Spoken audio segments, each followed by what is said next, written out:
The moment the heavy door of the roadside diner swung shut behind her, Mara Kessler felt the same chill she had been running from for months. The place looked ordinary to anyone else, fluorescent lights humming above vinyl booths, the smell of fried oil drifting in the air, but Mara sensed danger the moment she stepped inside. It was the man in the corner booth, his narrow stare following her, tracking her like she was prey, trying to slip through a hunter's sights. Her heart thudded as she guided her 8-year-old son Rowan toward a table near the door. She didn't want to be here. She didn't want him to be here, but she was out of money, out of fuel, and out of time. What she did had barely was courage, and a tiny sliver of hope that someone decent might notice the silent plea she was about to send before continuing.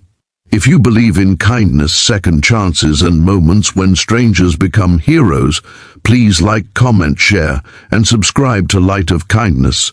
Your support helps keep these heart-touching stories alive. Mara slid into the booth with Rowan beside her, her body trembling despite her practiced, composed smile.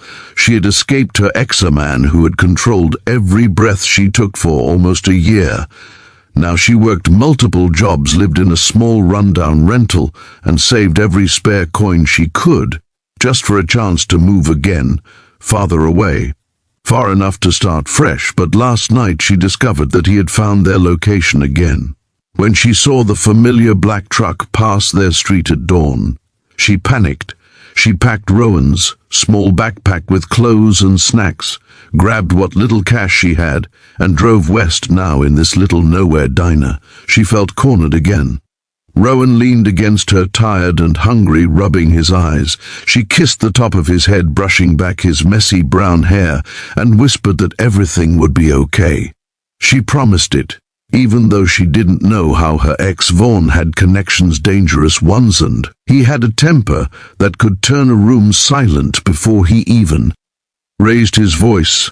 He had sworn she would never leave him for good, and Mara feared he meant every word. When the waitress arrived, Mara forced another smile.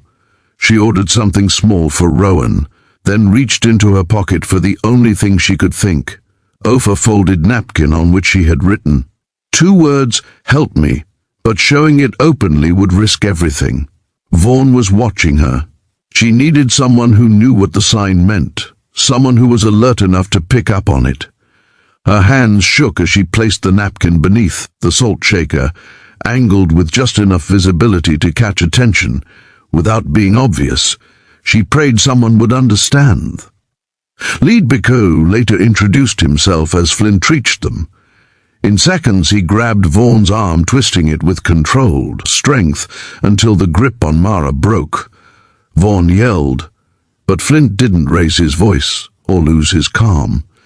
He simply held Vaughn where he couldn't move and said with cold finality that if Vaughn touched her or the child again, he would regret it.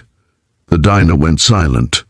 Mara stood there frozen, one arm around Rowan, who was sobbing into her sweater.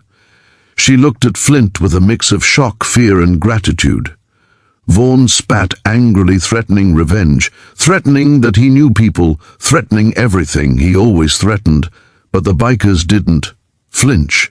Flint leaned closer, speaking quietly enough that only Vaughn heard, walk away.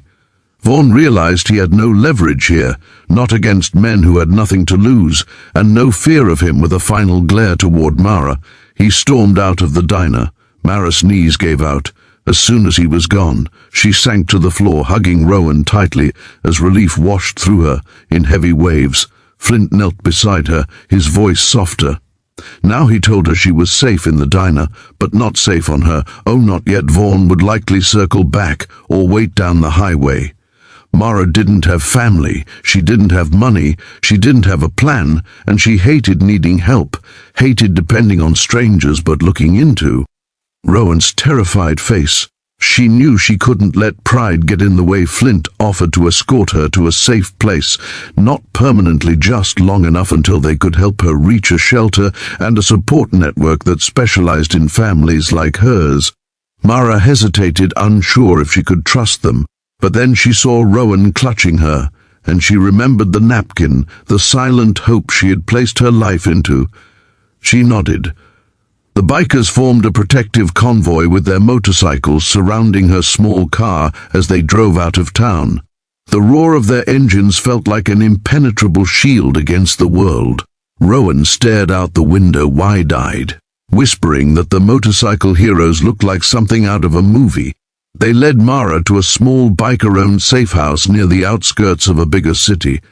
A quiet, secure place built not for violence, but for moments like these where someone needed just enough time and distance to breathe.